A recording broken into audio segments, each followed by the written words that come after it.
ಹಾಂ ನೋಡಿ, ಅಮ್ಮ ಬೆಳಿಗ್ಗೆ ರಂಗೋಲಿ ಇಡ್ತಾ ಇದ್ದಾರೆ. ಸೊ ಬೆಳಿಗ್ಗೆ ಕೊಂಡಾಗಿತ್ತಲ್ಲ, ನಾವೆಲ್ಲ ಹೋಗಿದ್ವಲ್ಲ, ಇವಾಗ ಅದ್ರದ್ದು ದೇವ್ರದ್ದೆಲ್ಲ ಮೆರವಣಿಗೆ ಬರುತ್ತೆ. ಪ್ರತಿಯೊಂದು ಮನೆಗೂ ಮೆರವಣಿಗೆ ಬರುತ್ತೆ. ಸೊ ಆವಾಗ ನಾವು ಎಲ್ಲ ಒಂದು 3 ದೇವ್ರು ಬರುತ್ತೆ, ಆವಾಗ ನಾವು ಆರತಿ ಕೊಡಬೇಕು.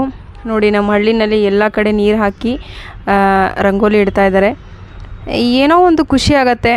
ನಮ್ಮ ಹಳ್ಳಿ ಒಳ್ಳೆ ವಾತಾವರಣ, ವರ್ಷಕ್ಕೊಂದ್ಸಲ ನೋಡಿ ಎಷ್ಟು ಚೆನ್ನಾಗಿ ಎಲ್ಲರೂ ರಂಗೋಲಿ ಇಡ್ತಾ ಇದ್ದಾರೆ. ಅದು ತುಂಬ ದೊಡ್ಡದಾಗಿ ಇಡ್ತಾರೆ. ಆ್ಯಕ್ಚುಲಿ ನಮ್ಮ ಅಮ್ಮನಿಗೆ ಅಷ್ಟು ದೊಡ್ಡದಿಡೋಕ್ಕೆ ಬರ್ತಿರ್ಲಿಲ್ಲ. ಸೊ ನಮ್ಮ ಆಂಟಿ ಬಂದು ಇಟ್ಕೊಡ್ತಾಯಿದ್ರು. ಅಮ್ಮ ದೇವರಿಗೆ ಹೂ ತೊಗೊಳ್ತಾ ಇದ್ದಾರೆ. ಹಾಂ ನೋಡಿ, ಇವಾಗ ತಾನೇ ಮೆರವಣಿಗೆ ಎಲ್ಲ ಬರ್ತಾ ಇದೆ ಊರಿಂದ. ಪ್ರತಿಯೊಂದು ಮನೆಗೂ ಬರುತ್ತೆ. ಇನ್ನೇನು ನಮ್ದು ಆದಮೇಲೆ ಇನ್ನೊಂದು 2 ಕೇರಿ ಇರುತ್ತೆ ಅಷ್ಟೇ. ಆ 2 ಕೇರಿ ಮುಗಿಸ್ತಾರೆ. ಇದು ಇವಾಗ ಏನು ಟೈಮ್ ಅಂತ ಅಂದರೆ ಒಂದು ಗಂಟೆ, 12:45, 1 ಗಂಟೆ ಟೈಮ್ ಆಗಿರೋದು. ಇವಾಗ ಬಂದಿದೆ ನೋಡಿ. ಇವಾಗ ಇಲ್ಲಿ ಮುಂದೆ ಒಂದು ದೇವರಿದೆ. ಇದ್ರ ಬ್ಯಾಕ್ ಸೈಡಲ್ಲಿ ತುಂಬ ದೇವ್ರುಗಳಿದೆ. ಆ ದೇವ್ರದ್ದೆಲ್ಲ ಮೆರವಣಿಗೆ ಆಗಬೇಕು. ಇಲ್ಲಿ ಒಂದು ಮನೆಯಲ್ಲೂ ಆರತಿ ಕೊಡಬೇಕು ದೇವರಿಗೆ. ಪ್ರತಿಯೊಂದು ಮನೆ ಮುಂದೆನೂ ರಂಗೋಲಿ ಇಡ್ತಾರೆ. ಪ್ರತಿಯೊಂದು ಮನೆಯವರು ಆರತಿ ಕೊಟ್ಟು ದೇವರಲ್ಲಿ ಆಶೀರ್ವಾದನ ಪಡ್ಕೋತಾರೆ. ತುಂಬಾ ಚೆನ್ನಾಗಿರೋದು ನೋಡಿ. ಏನಂತ ಅಂದರೆ, ನಾವು ಬೆಂಗಳೂರಲ್ಲೇ ಇದ್ದು ಯಾವಾಗಲೂ ಒಂದ್ಸಲ, ವರ್ಷಕ್ಕೊಂದ್ಸಲ ಇದೆಲ್ಲ ನೋಡೋಕೆ ಒಂಥರ ಖುಷಿನೇ ಆಗುತ್ತೆ. ಒಂಥರ ಹೊಸತನ ಅನಿಸುತ್ತೆ ನನಗೆ. ಸೊ ಅದಕ್ಕೆ ನೀವು ಸ್ವಲ್ಪ ನೋಡಲಿ ಅಂತ ನಾನು ಇದನ್ನೆಲ್ಲ ತೋರಿಸ್ತಾ ಇರೋದು. ನೋಡಿ, ಇವಾಗ ಇವರು ಅವ್ರ ಮನೆ ಮುಂದೆ ಕುಣಿಲಿ ಅಂದ್ಬಿಟ್ಟು ಸ್ವಲ್ಪ ದುಡ್ಡು ಇಡ್ತಾರೆ. ಸೊ ಅವಾಗ ಅವ್ರಿಗೆ ಕಾಣಿಕೆ, ದುಡ್ಡು ಅನ್ನೋಕ್ಕೆ ಕಾಣಿಕೆ ಇಡ್ತಾರೆ. ಸೊ ಇವಾಗ ಅವ್ರು ಅದನ್ನು ತೊಗೊಂಡು ಅವ್ರ ಮನೆ ಮುಂದೆ ಚೆನ್ನಾಗೆ ಕುಂಟ ಹಾಕ್ತಾರೆ. ಅದೊಂದು ಖುಷಿ ನೋಡೋಕ್ಕೆ. ಇವಾಗ ನಮ್ಮ ಮನೆ ಮುಂದೆನೂ ಅಷ್ಟೇ ಅಪ್ಪ ಹಾಗೆ ಮಾಡಿದರು. ಸೊ ನಮ್ಮ ಮನೆ ಮುಂದೆನೂ ಚೆನ್ನಾಗೆ ಬಾರಿಸಿದ್ರು. ಸೊ ಹಾಗೆ ಕುಂಟನೂ ಚೆನ್ನಾಗಿ ಮಾಡಿದ್ರು. ನೋಡಿ, ಅಮ್ಮ ಆರತಿ ಕೊಡ್ತಾ ಇದ್ದಾರೆ ದೇವರಿಗೆ. ಇದು ಏನಂತ ಅಂದರೆ, ಇವಾಗ ಈ ಟೈಮಲ್ಲಿ ಬಂದಿದೆ. ಇನ್ನು ಲಾಸ್ಟ್ ಡೇ ಹೆಂಗಾಗುತ್ತೆ ಅಂತ ಅಂದರೆ, ಫುಲ್ಲು ಮಿಡ್ ನೈಟಲ್ಲಿ ಬರ್ತಾರೆ. ಯಾಕಂತ ಅಂದರೆ ಅದೆಲ್ಲ ಮುಗಿಯೋಷ್ಟರಲ್ಲಿ ಲೇಟ್ ಆಗುತ್ತೆ. ಪ್ರತಿಯೊಂದು ಮನೆಗೂ ಹೋಗಿ ಬರೋಷ್ಟರಲ್ಲಿ ಮಿಡ್ ನೈಟ್ ಆಗಿರುತ್ತೆ. ನಾವು ಪ್ರತಿ ವರ್ಷವೂ ಅಷ್ಟೇ 1:15 ಎದ್ದೇನೆ ಆರತಿ ಕೊಡೋದು.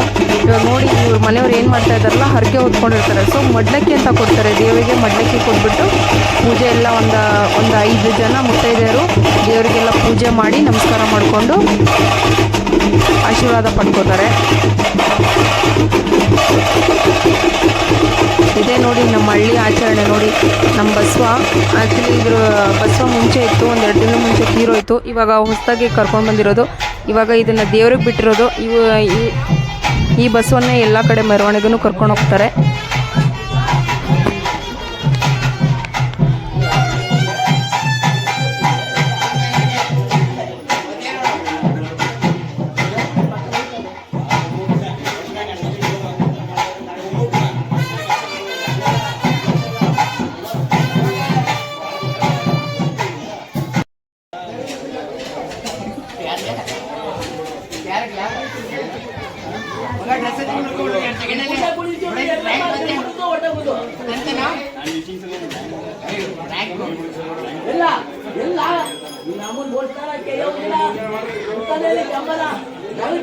ಇನ್ನು ಇದು ನೈಟ್ ಆಗಿರೋದ್ರಿಂದ ಇವಾಗ ಬೆಳಗ್ಗೆ ಮಾರಮ್ಮನ ಕೊಂಡ ಇದೆ. ಸೊ ಅದಕ್ಕೆ ಎಲ್ಲ ಎತ್ತಿನ ಗಾಡಿನಲ್ಲಿ ಅಲಂಕಾರ ಮಾಡಿಕೊಂಡು ಅದರಲ್ಲಿ ಸೌದೆಗಳು ಇಟ್ಕೊಂಡು ತೊಗೊಂಡು ಹೋಗ್ತಾರೆ. ಆವಾಗ ನಾವು ಪ್ರತಿಯೊಬ್ಬರೂ ಆರತಿ ಕೊಡಬೇಕು. ಆರತಿ ತೊಗೊಂಡು ಹೋಗ್ತಾರೆ. ಅದನ್ನು ಅಲ್ಲಿ ಹಾಕಿಬಿಟ್ಟು ರಾತ್ರಿ ಎಲ್ಲ ಅದನ್ನು ಬೇಯಿಸಿ ಕೆಂಡ ಮಾಡಿ ಬೆಳಗಿನ ಜಾವ ಅದು ಕೊಂಡ ನಡೆಸ್ತಾರೆ. ಇದು ನಮ್ಮೂರಿನ ಪದ್ಧತಿ. ಮತ್ತು ಏನು ತೊಗೊಂಡೋ ಅದರದ್ದು ಪದ್ಧತಿ ನೋಡಿ. ಎಲ್ಲರೂ ಆರತಿ ಕೊಡೋಕೆ ಬಂದಿದ್ದರು. ಇದನ್ನು ಮುಗಿಸ್ಕೊಂಡು ನಾವು ಕೆಳಗಡೆ ಮನೆ ಕಡೆ ಹೋಗ್ತೀವಿ. ಇವರು ಇದನ್ನು ತೊಗೊಂಡೋಗಿ ದೇವಸ್ಥಾನದ ಹತ್ರ ಹೋಗ್ತಾರೆ.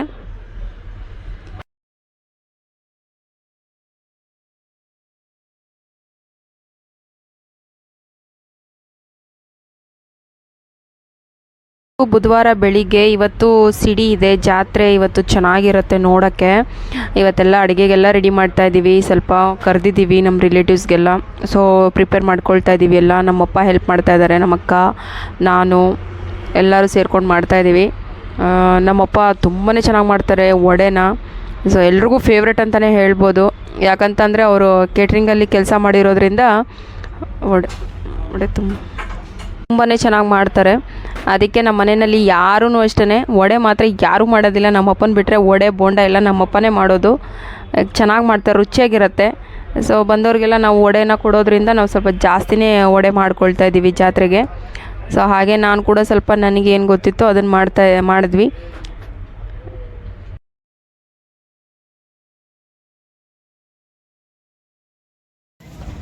ಹೀಗೆ ಹೋಗೋದು ಜಾತ್ರೆಗೆ. ಹಾಯ್ ಫ್ರೆಂಡ್ಸ್, ನಾವೆಲ್ಲ ಹೋಗ್ತಾ ಇದ್ದೀವಿ ನಮ್ಮೂರ ಜಾತ್ರೆಗೆ. ತೋರಿಸ್ತೀನಿ ನಿಮಗೆಲ್ಲ, ತುಂಬ ಚೆನ್ನಾಗಿರುತ್ತೆ. ಇವತ್ತು ನನ್ನ ಬದಲು ಕ್ಯಾಮ್ರಾ ನನ್ನ ಅಕ್ಕನ ಮಗಳು ಇಟ್ಕೊಂಡಿದ್ದಾಳೆ. ಸೊ ಇವಳು ನಮ್ಮನೆ ಎದುರುಗಡೆ ಮನೆ ಹುಡುಗಿ. ಸೊ ತೋರಿಸ್ತೀನಿ ಇವಾಗ ಜಾತ್ರೆ. ಸಿಗೋಣ ಜಾತ್ರೆಗೆ. ಆ್ಯಕ್ಚುಲಿ ಇದು ವರ್ಷಕ್ಕೆ ಒಂದ್ಸಲ ಆಗುವಂಥ ಜಾತ್ರೆ. ಸೊ ಇಲ್ಲಿ ಸುತ್ತಮುತ್ತ ದೇವಸ್ಥಾನ. ಸೊ ಆಗಲ್ಲಿ ಸಿಡಿ ಇರುತ್ತೆ. ನಾವಿವಾಗ ಇಲ್ಲಿ ಪಾನಕ ಕೊಡ್ತಾರೆ. ಪಾನಕ ಕುಡಿಯೋಕ್ಕೆ ಹೋಗ್ತಾ ಇದ್ದೀವಿ. ಹೋಗೋಣ.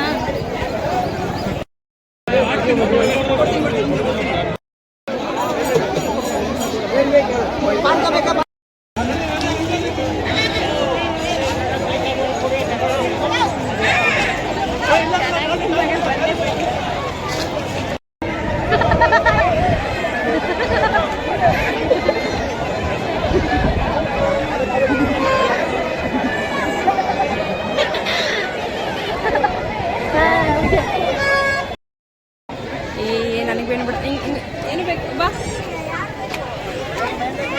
ಏನೋ ನಾನು ಇದೆಲ್ಲ ಯಾವಾಗ ಎಡಿಟ್ ಮಾಡಿ ಹಾಕ್ತೀನೋ ನನಗಂತೂ ಗೊತ್ತಿಲ್ಲ.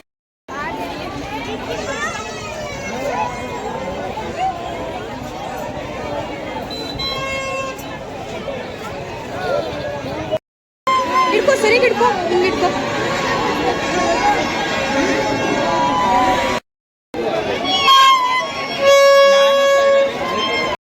ಫ್ರೆಂಡ್ಸ್, ನಾನು ಹುಟ್ಟಿ ಬೆಳೆದಂಥ ಊರಿದು. ಸೊ ಇವಾಗೆಲ್ಲ ತುಂಬಾ ಚೇಂಜ್ ಆಗಿದೆ. ಮುಂಚೆ ನಾವು ಚಿಕ್ಕವರು ಇದ್ದಾಗ ಹಿಂಗಿಲ್ಲ. ಸ್ವಲ್ಪ ಅಂದರೆ ಅಭಿವೃದ್ಧಿ ಚೆನ್ನಾಗಾಗಿದೆ. ಇದು ನಾನಿವಾಗ ಏನು ಕರ್ಕೊಂಡು ಹೋಗ್ತಾ ಇದ್ದೀನಲ್ವಾ, ಇಲ್ಲಿ ನಮ್ಮ ಮನೆ ದೇವರ ದೇವಸ್ಥಾನನೂ ಇದೆ, ಮತ್ತು ಹಾಗೆ ಕೊಳ ಕೂಡ ಇದೆ.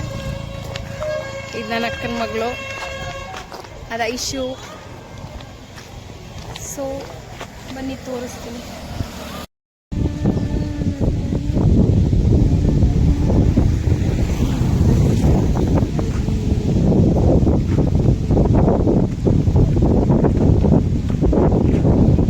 ನೋಡಿ, ಇದೆ ಕೊಳ.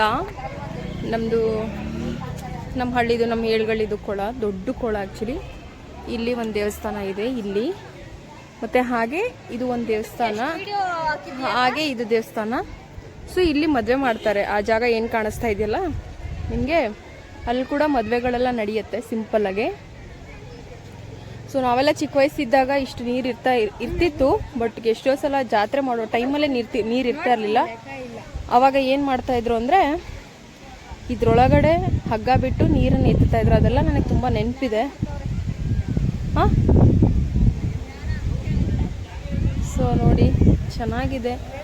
ಮತ್ತು ಹರಕೆ ಯಾರ್ಯಾರು ಹೊತ್ತಿರ್ತಾರೆ ಅವರೆಲ್ಲ ದೇವಸ್ಥಾನಕ್ಕೆ ಇಲ್ಲಿ ಬಂದು ಕೊಳದಲ್ಲಿ ನೀರು ಹಾಕಿಸ್ಕೊಂಡು ಹಾಗೆ ಅಲ್ಲಿ ಸ್ನಾನ ಮಾಡಿ ಮತ್ತೆ ದೇವಸ್ಥಾನಕ್ಕೆ ಹೋಗಿ ಪೂಜೆ ಮಾಡಿಸ್ತಾರೆ. ಸೊ ಇಲ್ಲಿದ್ದು ಈ ಪ್ರಸಿದ್ಧಿ ಇದೆ ಇಲ್ಲಿ.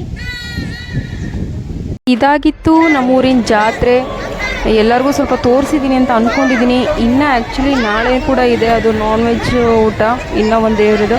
ಬಟ್ ಅದು ನಾನು ಮಾಡೋಕ್ಕಾಗಿಲ್ಲ. ಯಾಕಂತಂದರೆ ನಾನು ಕೂಡ ಬ್ಯಾಂಗ್ಳೂರಿಗೆ ಹೊರಡಬೇಕಾಗಿತ್ತು. ಬಟ್ ನಾನು ಅಲ್ಲಿ ಇರೋ ತನಕ ಏನು ವಿಡಿಯೋ ನಾನು ಮಾಡ್ಕೊಂಡಿದ್ದೆ ಅದನ್ನೆಲ್ಲ ನಿಮಗೆ ತೋರಿಸಿದ್ದೀನಿ ಸ್ವಲ್ಪ ಅಂತ ಅಂದ್ಕೊಂಡಿದ್ದೀನಿ. ಎಲ್ರಿಗೂ ಖುಷಿಯಾಗಿದೆ ಅಂದ್ಕೊಂಡಿದ್ದೀನಿ ನಮ್ಮ ಹಳ್ಳಿದು. ಸೊ ಯಾರೆಲ್ಲ ನಾನು ವಿಡಿಯೋ ನೋಡ್ತಾ ಇದ್ದಾರೆ ಪ್ಲೀಸ್ ಸಬ್ಸ್ಕ್ರೈಬ್ ಮಾಡಿ, ಹಾಗೆ ಶೇರ್ ಮಾಡಿ, ಲೈಕ್ ಮಾಡಿ.